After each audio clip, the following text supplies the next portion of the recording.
오늘 히브리서 8장 본문 말씀으로 더 나은 언약의 중보자라는 제목으로 같이 말씀 나누겠습니다. 사실 오늘 본문만 보면 안 되고, 오늘 본문의 요점은 사실 히브리서 4장부터 10장까지 계속해서 진행되는 내용입니다. 그래서 큰 청크로 보면, 큰 덩어리로 보면 히브리서 4장부터 10장까지 나와 있는 내용, 그 내용 긴 내용이죠. 장수로만 따져도 히브리서의 절반을 넘습니다. 7장이나 차지하고 있는 그런 내용인데, 그 4장부터 10장까지 나누고 있는 내용의 요점이 뭐냐, 오늘 설명하고 있는 것입니다. 지금 우리가 하는 말의 요점은 이러한 대제사장이 우리에게 있다는 것이라. 그래서 예수님이 우리에게 대제사장이신데, 참 대제사장으로 우리에게 예수님이 계시다, 예수님이 우리의 중보자로 계시다라고 하는 내용을 4장부터 10장까지 계속해서 이야기하고 있는 게 본문의 내용입니다. 그런데 대제사장 이야기를 그냥 하는 것이 아니고, 지금 그 모세의 율법, 시내산에서 줬던 모세의 율법에 따라서 주신 그 대제사장과, 그리고 히브리 기자가 이야기하는 참 대제사장 대신 예수 그리스도를 비교해서 대조시켜서 설명을 하고 있는 것입니다. 그래서 구약 시대 때 하나님께서 시내산에서 율법을 주셔서 아론을 대제사장으로 삼고, 그리고 레위 지파의 제사장 직분을 허락하셨죠. 그 대제사장, 그리고 그 제사장, 그 직분과, 그리고 예수 그리스도가 담당하고 있는 대제사장 직분이 어떻게 다른지를 4장부터 계속 대조하는 거예요. 그래서 예수님이 대제사장으로 이 땅에 오셨는데, 유다 지파로 육신적으로 태어나셨는데 어떻게 대제사장이 될 수 있냐라고 하는 것을 아론과 레위 지파의 반차를 따라서 대제사장이 된 분이 아니고, 그분은 멜기세덱의 반차를 따라서 된 제사장이다, 그렇게 이야기를 하고 있죠. 그래서 아론과 그리고 레위 지파에 있었던 제사장과 대조해서 설명을 하고 있는 겁니다. 그리고 멜기세덱을 설명하기를 우리의 믿음의 조상인 아브라함도 그에게 11조를 바치고 그에게 축복을 받았다라고 설명을 하죠. 그래서 큰 자가 작은 자를 복주는 거 아니냐라고 이야기를 하면서, 아브라함도 그 멜기세덱이라고 하는 제사장에게 축복을 받았다라는 이야기를 하면서, 예수 그리스도는 아브라함을 축복한 그 멜기세덱의 반차를 따라서 온, 그 멜기세덱은 육신적으로 따진다면 아론이나 그리고 레위 지파가 아니죠. 어디에서 왔는지 그 첫 시작과 그 출발이 무엇인지를 알지 못하는, 갑작스럽게 나타나고 갑작스럽게 사라지는 그러한 인물이죠. 그래서 모세에게 율법을 주고 모세를 통해서 아론과 그리고 레위인을 제사장으로 세우기 전에 그 시종을 알 수 없는 멜기세덱이라고 하는 아브라함보다 더 큰 그 제사장의 반차를 따라서 온 분이 예수 그리스도고, 이거는 나중에 율법에 의해서 세워진 아론이나 그리고 레위 지파의 대제사장과는 비교할 수 없는 것이다. 이스라엘의 가장 조상, 믿음의 조상인 아브라함도 섬겼던 그런 반차를 따라서 예수 그리스도께서 제사장으로 오신 것이다, 이런 내용을 이제 앞에서 설명을 하죠. 그러면서 우리가 지난주에 살펴봤었던, 주일날 같이 좀 봤던 히브리서 7장에 이런 이야기들을 하는데, 전반적으로 그 아론과 그리고 레위 지파를 따라서 온, 그 반차를 따라서 온 대제사장은 어디에 속했다라고 이야기를 하냐면, 히브리서 기자가 계속해서 견지하는 내용이, 그 사람들은 옛 언약에 속한 자들이다 라고 이야기를 합니다. 그리고 예수 그리스도는 새 언약에 속한 대제사장이다 라고 하는 것을 계속해서 반복해서 설명하고 있는 게 이 히브리서의 4장부터 10장까지에 대조하고 있는 가장 큰 틀이다 라고 볼 수가 있습니다. 그래서 오늘 본문에서도 옛 언약과 새 언약이 있다라고 이야기를 하죠. 예수 그리스도는 새 언약의 대제사장이시고, 그리고 아론과 그리고 지금 있는 레위 지파의 대제사장들은 옛 언약에 의한 대제사장이다라고 비교를 하고 있는 것입니다.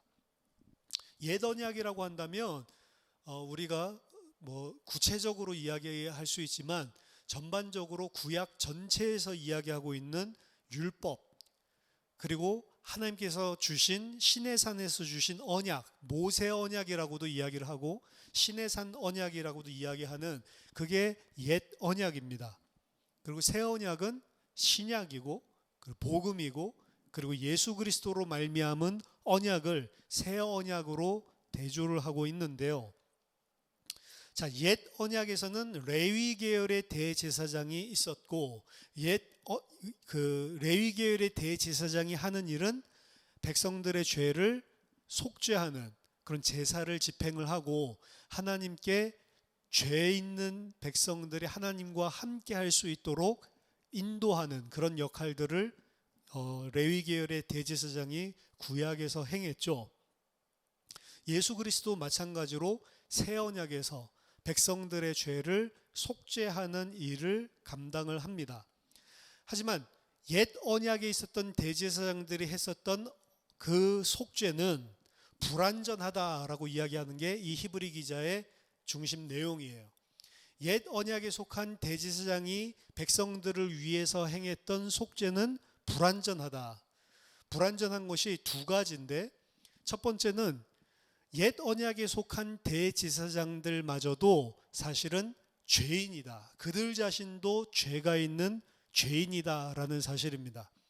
그 사실은 우리가 지난 본문에서 봤듯이 처음 대제사장 아론이 세워지고 나서 가장 먼저 한 일이 뭐냐? 하나님의 말씀을 받기도 전에 40일 동안 모세가 말씀 받으러 간 그 사이에 그 대제사장은 우상 숭배를 이끌고 그리고 자신도 우상 숭배에 가담한, 그럼 어떻게 보면 대제사장으로서의 자격이 어떻게 보면은 없는 그런 자가 옛 언약에 속한 대제사장의 가장 전형적인 모습이다라고 할 수가 있습니다. 그래서 이 대제사장은 본인도 죄인이기 때문에 히브리 기자가 지적하기를 대제사장은 하나님께 나아갈 때 백성들의 죄를 속죄하는 그것 이전에 자기 죄부터 먼저 속죄를 하죠. 일반 제사장과 대제사장이 다른 거는 1년에 한 번 속죄일에 대제사장은 백성들의 모든 죄를 하나님 앞에 용서받기 위해서 지성소 안으로 들어가서 하나님 앞에 속죄를 하는데, 그 속죄를 하나님께서 받으시면 이제 하나님께서 모든 죄를 속하여 줬기 때문에 이제 기뻐하는, 그리고 감사하는, 하지만 그 속죄일이 하나님께서 죄를 속하실지 안 속하실지 사실은 불안했죠. 그래서 다들 두려움과 떨림으로 있고, 그 지성소 안에 나아가서 백성들을 위한 속죄를 할 때에 대제사장 또한 자기 자신이 죄인이기 때문에 자기를 위하여 먼저 제사를 드리고 그리고 백성들의 죄를 가지고 그 앞에 나아가는 모습을 보여줍니다. 그래서 대제사장 자체가 사실은 속죄의 큰 일을 맡고 있지만 백성들의 죄를 다 속하고 하나님과 함께하는 하나님의 백성이 될 수 있도록 중요한 역할을 감당을 하지만, 그 옛날에 있었던 옛 언약에 속한 대제사장은 불완전하다. 또 하나 불완전한 게 뭐냐면 그 대제사장이 자기와 그리고 자기 백성들을 위해서 속죄제를 드릴 때 드리는 제물입니다. 소와 염소와 양을 가지고 그 하나님 앞에 드리는데, 소와 염소와 양의 피가 율법에 따라서 죄를 속해준다라고 이야기는 했지만 실제로는 죄를 속할 수 있는 능력이 없다라고 이야기를 하는 겁니다. 그리고 죄를 온전하게 속할 수 없는 제물이기 때문에 제사장은 날마다 매일매일마다 드리는 상번제가 있죠. 매일 아침과 저녁에 상번제를 드려야 할 뿐만 아니고 대속죄일에 모든 죄를 속하였다라고 해도 그게 불완전한 게, 그 이후에도 매일 상번제를 드려야 할 뿐만 아니라 또 백성들이 개인적으로 죄를 짓고 가지고 오는 개인적인 그런 속죄제도 계속해서 끊임없이 반복적으로 드려야 하는 게 옛 언약의 제사장과 속죄 제물, 그로 말미암은 속죄의 한계고 불완전하다는 것입니다. 하지만 예수 그리스도가 드린 속죄는 양과 염소의 피로 하지 아니하고 하나님의 아들의 보배로운 피로 자기 몸을 단번에 드림으로 백성들의 죄를 속하셨다라고 이야기를 하면서 이 예수 그리스도가 속죄한 멜기세덱의 반차를 따라서 우리의 죄를 속죄한 대제사장이신 예수 그리스도는 불완전한 양과 염소가 아니고 죄 없는 정결하고 흠 없는 하나님의 아들 자기 자신의 몸을 들이심으로 단번에 영원한 제사를 완성하셨고 더 이상 속죄를 위하여 다른 제사가 필요하지 않도록 온전한 제사를 드리셨다라고 이야기를 하는 겁니다. 그리고 이 제사장은, 이 참 대제사장은 원래는 대제사장이 죽으면 새로운 대제사장을 세우는데 영원히 살아계시고 영원히 하나님 앞에 계시기 때문에 그가 드린 이 속죄는, 그가 백성들에게 베풀어 주신 이 속죄의 효과는 단번에 그리고 영원히 온전한, 그리고 단 한 명밖에 없는, 왜? 영원히 살아계시니까 대제사장이 갈릴 필요가 없는 거죠. 그래서 히브리서에서 예수 그리스도께서 자기 몸을 통해서 드린 그 제사, 그거를 표현할 때 항상 단번에 영원히 once and for all 이라고 하는 단어를 반복해서 사용하면서 예수 그리스도의 단회적인, 왜 단 한 번밖에 안 드리냐, 그것 자체가 온전하게 죄를 속죄했기 때문이다 라고 하는 것을 보여줍니다. 그래서 이 아론과 그리고 율법을 따라서 옛 언약에 속한 대제사장이 드렸던 이 속죄는 사실은 모형이었다라고 히브리 기자는 이야기를 하는 것입니다. 오늘 본문에서도 이 모형에 대한 이야기들을 사실은 하고 있는데, 모형, 히브리서 8장 5절에서 이야기를 하죠. 그들이 섬기는 것은 하늘에 있는 것의 모형과 그림자다. 그래서 이들이 하고 있는 것은 하늘에서 드려야 되는, 사실은 하나님이 계신 곳이 장막이 아니고 지금 육신적으로 시내산에서 모양과 식양을 보여주셔서 모형으로 만든 성막, 그리고 나중에는 성전이죠. 육신적으로 이 땅에서 보이는 성막과 성전이 하나님이 진짜 계신 곳이 아니고 하나님은 하늘에 계시는데 그 하늘에 계신 것의 모형으로 잠시 임시적으로 주신 것이다. 그래서 모형이고 구약에 있었던 언약과 그 안에 있었던 속죄와 그 안에 있었던 그 속죄를 행하는 대제사장, 그리고 그들이 했었던 속죄 제물, 이 모든 것은 전부 다 실체가 아니고 모형과 그림자이고, 그 실체가 오시기까지 임시적으로 일시적으로 사실은 있었던 것이다 라고 이야기를 합니다. 예수 그리스도는 그 모형이 아니고 실체고 그리고 원형이다 라고 주장을 하는 것입니다. 그래서 이 속죄가 이루어지는 장소가 이 땅에서는 모세가 율법을 따라 만든 성막, 그리고 나중에 솔로몬이 지었던 성전, 스룹바벨이 재건한 성전, 눈에 보이는 성전에서 이 일을 하지만 그것들은 전부 다 모형이라는 거죠.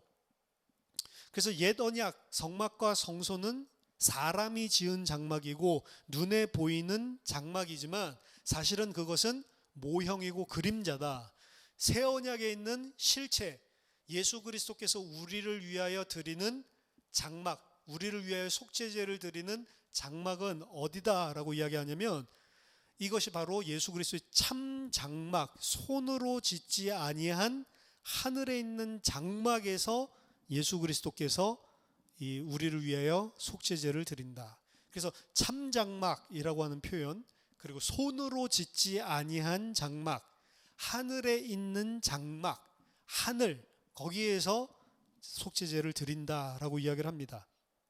히브리서 9장 11절에서도 그리스도께서는 장래 좋은 일의 대제사장으로 오사 손으로 짓지 아니한 것, 곧 이 창조에 속하지 아니한 더 크고 온전한 장막으로 말미암아 그곳에서 제사를 드린다는 거죠. 히브리서 9장 24절에서도 그리스도께서는 참것의 그림자인 손으로 만든 성소에 들어가지 아니하시고 바로 그 하늘에 들어가사 이제 우리를 위하여 하나님 앞에 나타나셨다라고 이야기를 합니다.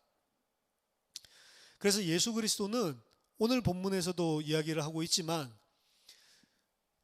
옛 언약과 대조되어지는 새 언약, 더 좋은 언약의 중보자로, 대제사장으로 하나님 앞에 제사를 드리는데, 대제사장 자체도 차이가 나고, 그리고 제물 자체도 차이가 나고, 그리고 그 제물을 드리는 장소에서도 차이가 나고, 원형과 그리고 모형에 분명한 차이가 있다. 그리고 그 속죄로 말미암아 나타나는 효과 또한 단번에 영원히 혹은 임시적인, 반복적으로 드려야 하는 차이가 분명하게 있다라고 이야기를 합니다. 그래서 예수 그리스도께서 일단 하늘에 올라가서 하늘에 있는 참 장막에서, 사람의 손으로 짓지 아니하고 주께서 지은 그 장막에서 속죄를 드린다라고 이야기하는 것은 어떻게 보면 구약에 있었던 장막과 대조되는 것입니다. 구약에 있었던 장막은 이 땅에 하나님이 계실 거처, 하나님이 계실 처소를 지어놓고 그곳에 하나님이 오셔서 그곳에서 하나님의 백성들을 만나주시는 거죠. 근데 하나님이 오신다라고 하는 것은 뭐 공간적인 개념이라기보다는 하나님이 원래 거주하시는 곳이 있는데 잠깐 오셔서 만나신 임시적인 성격이 있는 것입니다. 근데 예수 그리스도는 임시적으로 있는 육신적인 사람들이 만든 장막이 아니라 하나님이 영원한 처소인 하늘, 그곳에 올라가서 그곳에서 참 제사를 드리는 거죠. 그리고 하나님께서 이 땅에 오셔서 성막의 모형을 통해서 보여주신 그 제사는 하나님의 백성들을 하나님께서 만나러 오시지만 예수 그리스도께서 이루신 온전한 속죄로 말미암아 하나님과 함께 거주하는 것은 예수 그리스도 안에 있는 하나님의 백성들이 그 대제사장, 그 중보자 안에서 하나님께 나아가서 하나님의 처소인 하늘에 올라가는 것입니다. 그래서 그리스도와 함께 우리를 하늘 보좌에 이미 앉히셨다라고 이야기를 하는 것이고, 하나님이 영원한 처소에 우리가 담대하게 나아갈 수 있는 은혜를 얻었다는 거예요. 그래서 우리가 더 이상 하나님이 오시면 만날 수 있고 하나님 떠나시면 못 만나는 게 아니고, 아예 우리들이, 하나님의 백성들이 이 중보자 새 언약 안에서는 하나님의 처소로 완전히 들어가서 그곳에서 영원히 하나님과 함께 할 수 있는 길이 열렸다는 거죠. 그래서 구약에서는 그 장막이 계속해서 가려져 있었지만 그 장막을 예수 그리스도께서 찢어버리시고 하나님 앞에, 보좌 앞에 담대히 나아갈 수 있는 새롭고 산 길을 영원하게 열어놓으셨다라고 히브리 기자가 이야기를 하는 것입니다. 그래서 오늘 본문 전체에서 4장부터 사실은 10장까지 전체에서 이야기하고 있는 내용이 예수 그리스도가 우리의 참 중보자, 참 대제사장이고, 예수 그리스도를 통해서 이루신 그 속죄는 구약의 모형과 비교할 수 없는 것이다. 이거를 무려 7장이나 할애해서 계속해서 설명을 하고 있는 거예요. 그러니까 이 설명이 이야기하다가 저 이야기하다가 저 이야기하다가 본인도, 히브리 기자도 너무 많은 이야기들을 방대하게 지금 하고 있다라고 생각을 하고 있지만 그 모든 포커스는 다 어디에 있냐면 우리에게 진짜 좋은 중보자, 대제사장이 있다라는 이야기입니다. 그래서 계속 이야기하는 중간에 오늘 8장 1절에서 지금 우리가 말하고 있는 것의 요점은 이러한 대제사장이 우리에게 있다라는 이야기를 지금 하고 있는 거다. 그러니까 멜기세덱 이야기부터 시작해서 많은 이야기를 하고 있는 것 같지만 모든 이야기는 다 구약의 대제사장과 비교되어지는, 대조되어지는 실체이신 참 대제사장이 우리에게 있다, 요거를 이야기하는 거다라고 중간에 밝히고 있는 거예요. 그래서 이 안에 여러분들이 4장부터 10장까지를 다 읽어보시는 게 좋고요. 4장부터 10장까지 읽어보면 그 안에 우리가 출애굽기에서 살펴봤던 모든 성막과 그 안에 있는 기구들, 이 모든 자잘한 내용들이 전부 다 표현되고 있습니다. 근데 그 표현하는 이유는 단 한 가지를 설명하기 위한 거예요. 이거는 다 모형이었는데 지금 실체가 왔고, 그리고 모형에서 우리에게 제공해 줄 수 없었던 단번에 영원히 온전히 우리의 죄를 사하는 그 중보의 일을 예수 그리스도께서 하신 것이다. 요거 이야기하려고 계속 이야기하고 있는 것입니다. 그리고 이 더 좋은 제사장 예수 그리스도로 말미암아서 무엇이 성취되었다라고 선포하고 있냐면 하나님께서 약속하셨던 새 언약이 지금 성취된 것이다 라는 것을 이야기하고 있는 것입니다. 그래서 오늘 우리가 읽었었던 본문 8절부터 12절에 그 새 언약에 대해서, 이 이야기는 갑자기 예수 그리스도께서 오셨기 때문에 우리가 알게 된 것이 아니고 원래 구약에서부터 하나님께서 약속하셨던 거다라는 것을 강조하기 위해서 구약에서 새 언약에 대해서 약속하신 예레미야 31장 31절에서 34절까지 나와 있는 그 새 언약의 내용을 복기시켜주고 있는 거죠. 거기서 그대로 말씀을 따와서 이 일이 지금 우리에게 성취된 것이다 설명하고 있는 것입니다. 8장 8절부터 12절까지 예레미야 31장에 나와 있는 언약의 내용을 짚어줍니다. 그들의 잘못을 지적하여 말씀하시되 주께서 이르시되 볼지어다 날이 이르리니 내가 이스라엘 집과 유다 집과 더불어 새 언약을 맺으리라. 또 주께서 이르시기를 이 언약은 내가 그들의 열조의 손을 잡고 애굽 땅에서 인도하여 내던 날에 그들과 맺은 언약과 같지 아니하도다. 출애굽하고 시내산에서 맺은 그 언약과 다르다는 거죠. 그들은 내 언약 안에 머물러 있지 아니하므로 내가 그들을 돌보지 아니하였느니라. 옛날에 출애굽 때 시내산에서 준 율법으로 말미암아 준 모형, 그 언약은 불완전한 것이었습니다. 이스라엘 백성이 그 언약 속에 머물러 있지 않으면 하나님 어떻게 해요? 그들을 돌보지 않게 되고 관계가 끊어질 수 있는 거죠. 또 주께서 이르시되 그날 후에, 이 그날 후에라고 하는 것은 히브리어로 아하레이 하야밈이라고 이야기했죠. 그날 후에 그게 아니고 마지막 날에, 종말에 이 소리라고 했죠. 종말에 내가 이스라엘 족과 맺을 언약은 이것이니 내 법을 그들의 생각에 두고 그들의 마음에 이것을 기록하리라. 나는 그들에게 하나님이 되고 그들은 내게 백성이 되리라. 이전에 있었던 언약은 이스라엘 백성이 그 안에 머물러 있을 때도 있고 그들이 죄로 말미암아 그 언약에서 떠날 때도 있고 그 안에 머물러 있을 때는 하나님이 그들을 돌아봤고 그들이 그 언약에서 떠났을 때는 하나님이 그들을 돌보지 않고, 이런 흠 있는 그러한 언약이라면 새 날에 주시는 언약은 그들의 마음과 그리고 그들의 신비에 하나님께서 그 언약을 기록하고 새겨 넣어서 그 언약에서 그 백성들이 아예 떠나지 못하도록 만들어주는 언약이죠. 그리고 그들에게 내가 하나님이 되고 그들은 내 백성이 되리라. 어떻게? 영원히, 언제나, 항상. 각각 자기 나라 사람과 각각 자기 형제를 가르쳐 이르기를 주를 알라 하지 아니할 것은 그들이 작은 자로부터 큰 자까지 모든 자들이 다 나를 알미라. 내가 그들의 불의를 긍휼히 여기고 그들의 죄를 다시 기억하지 아니하리라 하셨느니라. 자, 우리가 지난 주일 예배 때 출애굽기에서 죄와 하나님과의 성품을 살펴봤는데 하나님의 성품은 죄 있는 자를 죄 없다고 할 수가 없는 성품이에요.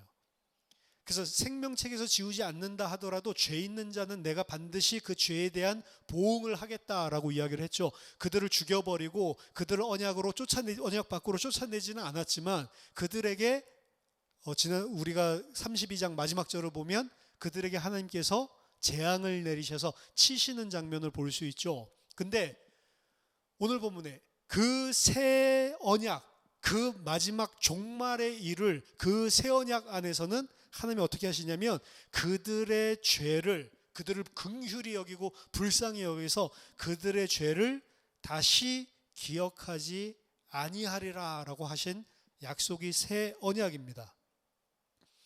13절에 새 언약이라고 말씀하셨음에 첫 것은 낡아지게 하신 것이니 낡아지고 쇠하는 것은 없어져가는 것이니라. 예수 그리스도께서 이루신 것은 다른 것이 아니고 바로 이 새 언약을 이루셨다라고 하는 것입니다. 그래서 히브리서 10장에 보면 10장 15절에서 18절에 좀 전에 우리가 읽은 이 예레미야 31장을 또다시 반복을 하고 있는 거예요. 히브리서 10장 15절부터 또한 성령이 우리에게 증언하시되 주께서 이르시되 그날 후로는, 이것도 그날 후로는이 아니고 종말에는 그들과 맺을 언약이 이것이라 하시고 내 법을 그들의 마음에 두고 그들의 생각에 기록하리라 하신 후에 또 그들의 죄와 그들의 불법을 내가 다시 기억하지 아니하리라 하셨으니 이것들을 사하셨은즉 다시 죄를 위하여 제사 드릴 것이 없느니라. 그들이 지은 모든 죄를 내 기억에서 다 없애버렸기 때문에 그 새 언약 안에서는 더 이상 속할 죄가 없어요. 그렇기 때문에 더 이상 죄를 위하여 또 다른 제사를 드릴 필요가 없도록 단번에 영원히 완전하게 속죄를 이루시는 것이 새 언약의 핵심입니다. 따라서 여기서 예수 그리스도를 통해서 이루신 이 속죄, 예수 그리스도를 우리가 중보자로 대제사장으로 가지고 있다라고 하는 것은 구약과 지금 예수 그리스도를 믿지 않는 유대인들이 믿고 있는, 따르고 있는 그 율법 속에서의 옛 언약과 비교해 봤을 때 비교할 수 없는 것이다. 요거를 계속해서 7장에서 이야기를 하고 있는 거예요. 그러면 뭐 이거 다 아는 내용인데요. 여러분들 그렇게 생각하실 수 있는데요. 뭐 다 아는 내용이죠. 근데 왜 히브리서 기자는 이 내용을 이렇게 이토록 긴 장을 할애해 가면서까지, 긴 지면을 할애하면서 설명을 하고 있냐라고 하는 것입니다. 히브리서의 배경을 알아야 됩니다. 히브리서는 히브리 사람들에게 쓴 거죠. 히브리 사람들이라고 하는 거는 뭐냐면 구약에 있었던 이스라엘, 그러니까 히브리서의 독자들은, 대상자들은 다른 사람이 아니고 원래 유대인이었다가 예수 그리스도를 믿게 된 자들입니다. 이방인이었다가 믿게 된 자들이 대상자가 아니고 원래 유대인이었다가 예수 그리스도를 믿게 된 신자들, 성도들, 이 사람들을 대상으로 쓴 편지예요. 근데 이 사람들에게 왜 지금 옛날 너희들이 유대교회에 있었을 때 믿었던, 율법 아래에 있었을 때 가지고 있었던 중보자와 지금 이제 예수 그리스도를 믿고 새 언약 안에서 가지고 있는 이 언약 그리고 중보자는 이토록 차이가 난다. 어느 게 좋냐? 이걸 갖다가 계속 이야기를 하는 이유는 그때 당시에 예수 그리스도를 믿는 유대인들, 유대인 출신의 기독교인들, 성도들이 많은 핍박과 고난을 당하게 됩니다. 뭐 그런 것도 우리가 역사적으로도 잘 이해를 할 수가 있죠. 제가 금요일 날 성경 공부할 때도 말씀드렸지만 로마 시대 때 원래 유대인들은 워낙 별종이라서 모든 로마인들은, 로마의 식민지, 모든 로마 백성들은 로마 황제를 숭배해야 되고 로마가 섬기고 있는 다신들 있죠. 그 종교 행사에 다 참여해야 됐어요. 근데 유대인들만큼은 얘네들 계속 그거 강요하다가는 너무 시끄러워진다, 문제가 생긴다, 이런 식으로 알고 그들에게만 특권, 예외, 면책 조항을 줬습니다. 그래서 유대인들은 그래, 너희들은 그럼 로마를 위해서, 그리고 로마 황제를 위해서 여호와 하나님께만 예배하고 여호와 하나님만 그러면 종교 행사를 해라. 여기 참여하지 않더라도 우리 로마 전체의 제국의 평안을 위해서 너희는 너희 하나님을 섬겨라. 그 면책 조항을 유대인들에게만 허락하신 것입니다. 근데 예수 그리스도를 믿고 유대교에서 기독교가 분리되기 시작하면서부터 이제 이 부분이 애매모호해지는 거예요. 처음에 유대인과 그리고 유대인들, 기독교인들 이 사이에는 큰 차이가 없었는데 시간이 지나면 지날수록 저거 유대인 맞아? 저 유대교 맞아? 모세의 율법을 갖다가 배반하는 것 같은데 계속해서 이질감이 생기기 시작을 하고, 그래서 처음에는 그들이 함께 성전에서도 같이 가서 기도하고 그리고 뭐 예배 의식도 치르고 뭐 이런 것들을 다 공용하고 있었지만 시간이 지나고 또 이방인 신자들이 오고 이러면서 유대인들이 점차 불안감을 느끼기 시작한 거죠. 어디까지 유대인으로 받아줘야 되냐라고 하는 부분들. 그러다가 이들이 이야기하고 있는 게 예수 그리스도가 주다라고 이야기를 하면서 로마와 문제가 생기기 시작을 하니까 유대인들이 자기네들의 면책 조항에도 문제가 생길 것들을 점차 깨닫게 되죠. 그래서 얘네들을 유대교로 계속 인정해서는 우리의 면책 조항까지도 사실은 박탈당할 위기가 있다, 이렇게 감지를 하고 분리 작업들이 점차 일어나기 시작합니다. 1세기 말에 가서 이제 완전히 분리가 되는데 그 기간이 굉장히 오래되고 점차 이제 뚜렷하게 서로 믿는 내용, 서로 행하는 모든 종교가 완전히 저것들은 다른 것이구나라고 알게 됩니다. 더더군다나 그 네로 같은 황제는 로마에 있었던 대형 화재를 기독교인이 불지른 것이다, 방화범이다, 이런 식으로 누명을 씌우죠. 그런 사건들로 말미암아서 점차 더 유대인과 기독교는 다른 거다라고 하는 것을 정치적으로 표방하기 시작합니다. 그래서 기독교인들, 특별히 유대교를 믿다가 기독교로 온 자들은 유대교에 있었을 때 당하지 않았던 어려움을 곱으로 당하게 되는 거예요. 그래서 이 같은 동족인 유대인에게도 이제 핍박을 당하게 되고 로마 같은 이방인들에게도 핍박을 당하게 되고, 너희들 유대교도 아닌데 왜 로마 황제를 섬기지 않냐? 로마 황제가 준대 시저를 주라고 부르지 않고 예수를 주라고 한다고, 이런 것들까지 포함해서, 그래서 이방인들에게도 이교도들에게도 그리고 유대인들에게도 계속해서 고통을 당하는 거죠. 이 고통은 경제적인 것, 사회적인 것, 그 모든 것들이 다 어려움을 당하는 거예요. 그래서 지금 히브리인이면서 유대인이면서 예수를 믿은 자들 중에 이 히브리 기자가 글을 쓸 때 무슨 일이 많이 일어났냐면, 이들 중에 유대인인 출신이었던 자들이 다시 유대교로 복귀하는 일들이 벌어집니다. 너무 힘든 거예요. 그리고 사실 유대교로 복귀하고 그래 내가 예수 이거 버리고 유대교로 다시 들어가기만 한다면 그들은 로마인에게 오해받아서 너희들이 막 로마를 전복하려고 하는구나, 다른 주를 섬기면서, 이런 오해도 받을 필요가 없고, 사회 경제적인 것도 길드에 가입돼서 그런 경제적인 것, 이 땅에 사는 사람들도 다시 온전하게 정상적인 행위를 할 수가 있고, 유대교들로 말미암아서 배척당했었던, 사실은 배척당했지만 그들이 다 동족이고 원래 함께 예배드리고 함께 자라왔던 사실은 친구들이거든요. 친구고 가족 같은 그런 관계거든요. 유대인들이 얼마나 자기의 민족 동질성을 가지고 한 가족같이 지내는지는 여러분들이 아실 것입니다. 전 세계 어떤 나라를 가도 마찬가지예요. 유대인들은 유대인들끼리 커뮤니티가 굉장히 끈끈하게 하나됨을 표방을 하고, 실제로 아무것도 가지고 있지 않아도, 예를 들어서 나는 목공일을 할 수 있는 기술을 가지고 있다. 미국의 어떤 주에 예를 들어서 아무것도 없이 무일푼으로 미국에 떨어진다 하더라도 유대 커뮤니티, 시나고그, 회당을 찾아가면 그곳에 있는 그 목공일 하고 있는 그런 건축업 하고 있는 사람들, 그 사람들이 힘을 합쳐서 이 사람을 도와줘요. 어떻게 도와주냐면, 아무것도 없잖아요, 돈이. 그러면 초기 자금이랑 사업할 수 있는 모든 것들을 다 커뮤니티에서 이 사람에게 이자도 받지 않고 그대로 대여를 해줍니다. 그래서 이 사람이 사업을 당장 시작할 수 있도록, 그리고 처음 사업하니까 아무리 기술이 있어도 끈이 있어야 무슨 일이라도 물어오지, 이런 것들도 그 안에 있는 커뮤니티들이 다 도와줘요.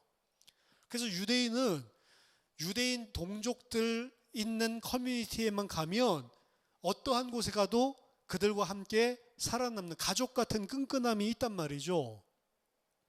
로마 시대 때도 다르지 않았을 거라고 생각합니다. 디아스포라들, 흩어져 살고 있는 유대인들이 다르기 때문에, 다른 이교도들과 다른 생활 방식 때문에 많은 어려움이 있었는데 자기네들끼리는 그럴수록 더 똘똘똘 뭉치는 거죠. 그렇게 하나의 가족같이, 형제같이 커뮤니티 안에서, 유대인들 사회 안에서 이렇게 보호받고 서로 격려하고 서로 힘이 돼주는 그런 속에서 있다가 유대인들로부터도 배척을 당하고 어려움 당했던 자들이 어디를 찾아가요? 유대교로 다시 전향을 하는 거예요. 이런 일들이 빈번하게 벌어지고 있는 게 히브리서의 배경입니다. 그래서 히브리서 6장과 10장에서 이야기를 하고 있는 거예요. 하늘에 속해 있는 신령한 것들을 비침을 받고 그 안에 있는 것들을 맛을 보고 그 안에 있는 진리를 알고 난 이후에도 짐짓 범죄를 하면 그 범죄는 다른 범죄가 아니고 기독교를 이제 다시 예수 그리스도를 저버리고 유대교로 돌아가는 거죠. 그 사람에게는 다시 속죄하는 제사가 없다라고 히브리 기자가 이야기를 하고 있는 것입니다. 다시 속죄할 것이 없다라고 하는 것은 이 사람이 예수 그리스도 대제사장으로 말미암아 속죄한 그 속죄를 다 알았는데도 불구하고 돌아갔죠. 유대교로. 그럼 유대교로 돌아가면 어떤 시스템 안으로 다시 돌아가는 거죠? 모세 율법에서 세운 대제사장이 드리는 속죄 시스템으로 다시 돌아가는 거라고. 그럼 그 대제사장이 행해주는 그 속죄는 임시적으로 실체가 오기 전에 임시적으로 그림자로 모형으로 실체를 가르쳐주기 위해서 준 것인데, 돌아가서 그곳에서 그 사람이 유대교로 전향해서 다시 돌아와서 제사를 드린다 한들, 그 율법 속에서 옛 언약 속에서 제사를 드린다 한들 그게 그 사람의 죄를 속할 수 있는 능력이 있냔 말이죠. 예수 그리스도를 통해서 단번에 영원히 온전하게 이루는 제사, 실체가 와서 다 일어났는데 이 제사를 알면서도 아니 나는 다른 제사 드리러 갈 거야 라는 식밖에 안 된다는 거죠. 근데 그 다른 제사를 드리러 가는데 그 다른 제사가 그 사람 죄를 속할 수 있냐? 아니, 이것을 알고도 그곳에 돌아갔냐? 이 제사밖에는 속죄할 수 있는 제사가 없는데 이 중보자밖에는 너를 중보해 줄 수 있는, 하나님 앞으로 인도할 수 있는 대제사장이 없는데 거기로 돌아가냐? 아니, 그 너의 죄를 속죄할 수 있는 다른 제사는 없다라고 이야기를 하는 거예요. 다시 속죄하는 제사가 그 사람에게 없다. 아, 유대교로 예수 한 번 믿다가 배반해서 유대교로 가면 다시 예수를 믿는다 하더라도 그 죄는 속해지지 않는 거구나, 이 이야기가 아니란 말이에요. 그래서 히브리 기자가 이야기하고 있는 것의 그 모든 포커스는 이 엄청난 새 언약에 속한 하늘의 실체가, 예수 그리스도가 참된 중보자로서 이렇게 엄청난 우리의 죄를 속하고 우리를 단순히 하나님과 잠깐 이 땅에서 있는 것이 아니고 하나님 보좌 앞에 그 하늘에 있는 그 하나님의 땅에 나아갈 수 있는 길을 다 열어놨는데, 어떻게 그것을 본 사람이, 어떻게 그것을 아는 사람이 그렇게 돌아갈 수가 있냐? 비교를 하면서 말이 되냐? 여기 있는 사람이 이쪽으로 돌아간다는 게 말이 되냐? 그런 거 할 수가 없는 거다라고 이 사람들을 격려하고 있는 거예요. 너희들 다시 돌아갈 생각하냐? 옛 언약은 이런 거고 새 언약은 이런 것인데, 옛 언약에 속한 속죄는 이런 거고 새 언약에 속한 속죄는 이런 것인데, 이 이야기를 하고 있는 거라고요. 그래서 배교 그리고 유대교로의 귀한 이 부분을 이제 그 직면해서 흔들리고 그런 일들이 일어나고 있었을 때 그들에게 써주고 있는 내용이 이 히브리 기자가 쓰고 있는 내용입니다. 아, 우리는 유대교로 안 돌아갈 건데요. 아니요, 이 이야기는 비단 1세기에 있었던 유대인들에게만 하는 이야기가 아닙니다. 우리에게도 동일하게 적용되어지는 내용이에요. 우리는 예수 그리스도로 말미암아 하나님과 온전히 연합하고 이미 그 하늘에 이르게 된, 그리스도 안에서 하늘에 이르게 된 그 완전한 하나님과 화목하게 되고 하나님과 함께 할 수 있는 영원한 것을 그리스도 안에서 얻었는데도 불구하고 우리는 그것이 아닌 세상으로 돌아가려고 하는 일들이 하루에도 밥 먹듯이 일어난단 말이죠. 계속해서 우리들의 삶들 속에서 일어나고 있단 말이죠. 거기에 대해서 이야기하고 있는 거예요. 우리에게 참된 중보자가 있다라고 하는 것은 정말로 감사한 것입니다. 우리가 이전에 있었던 율법으로 돌아갈 수가 없고 이전에 있었던 종교 생활로 돌아갈 수가 없고 세상 사람들이 쫓아가는 육신으로 돌아갈 수가 없고, 왜? 이것을 안다면 절대로 그 일이 안 일어날 수밖에 없겠죠. 우리를 살리시기 위해서, 우리의 죄를 속죄하기 위해서 예수 그리스도께서 새 언약의 틀 안에서, 새로운 언약 안에서 이루신 구속은 단번에 영원히 완전하게 이루신 것인데, 이것을 버리고 다른 데로 갈 수 있냐? 다른 종교 이야기를 하고 있는 것이지만, 유대교 이야기를 하고 있는 것이지만, 이거는 기독교인들에게도 일상적으로 일어나고 있는 패턴들입니다.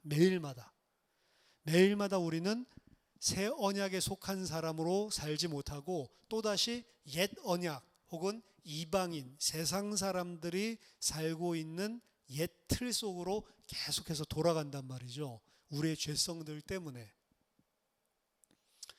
여기에다가 그래서 한 가지 더 우리가 지난 주일에 살펴봤었던 중요한 부분을 이야기하는 겁니다. 이 예수 그리스도는 하나님 앞에서 그 새 언약 안에 들어온 자들을 위해서 날마다 항상 중보하고 간구하고 계시는 중보자다라는 이야기를 하고 있는 거예요.